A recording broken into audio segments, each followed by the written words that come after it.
In every trial, there is a question that haunts the outcome. Did justice win, or did it walk away in chains? Today, we revisit a trial that changed history forever, not through its verdict, but through the man who slipped away unnoticed, unnamed in the aftermath. His name was Barabbas, and he was a murderer who got away with it. This is Strawberry Ink. I hope you're having a good Easter, happy Passover, and I hope you were able to be active during Good Friday, an important day in religious history, especially Catholic history. I would also like to say, rest in peace, Pope Francis. He is finally resting, and each day we get closer to Judgment Day. Let's take a minute of silence for Pope Francis.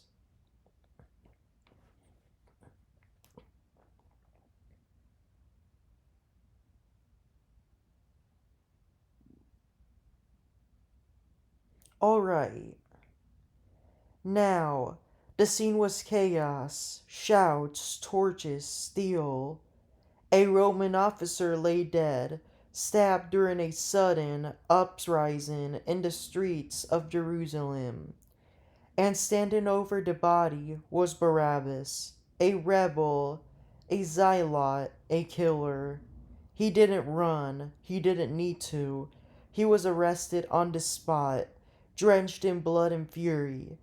His name already known to the Roman authorities. He was taken to the headquarters of Governor Pontius Pilate, the Roman governor of Judea.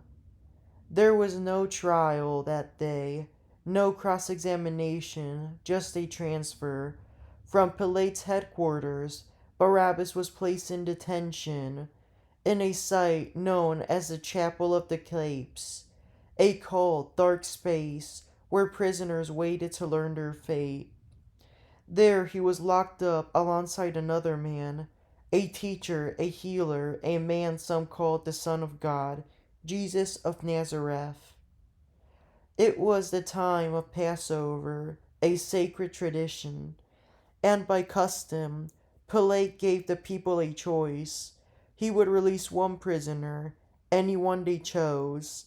That day, there were 5 names whispered through the crowd. 2 robbers who had already been sentenced to death. 2 robbers who had been freed. There were 2 that day who had not yet stood trial, Barabbas and Jesus. What followed wasn't justice, it was chaos masqueraded as democracy. The crowd had demanded that 2 robbers be freed, and that 2 others be executed.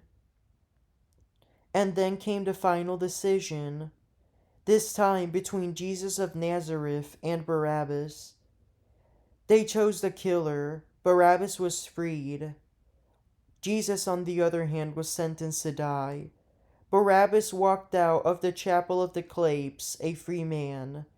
No charges, no trial, no justice for the Roman officer whose blood had stained his hands.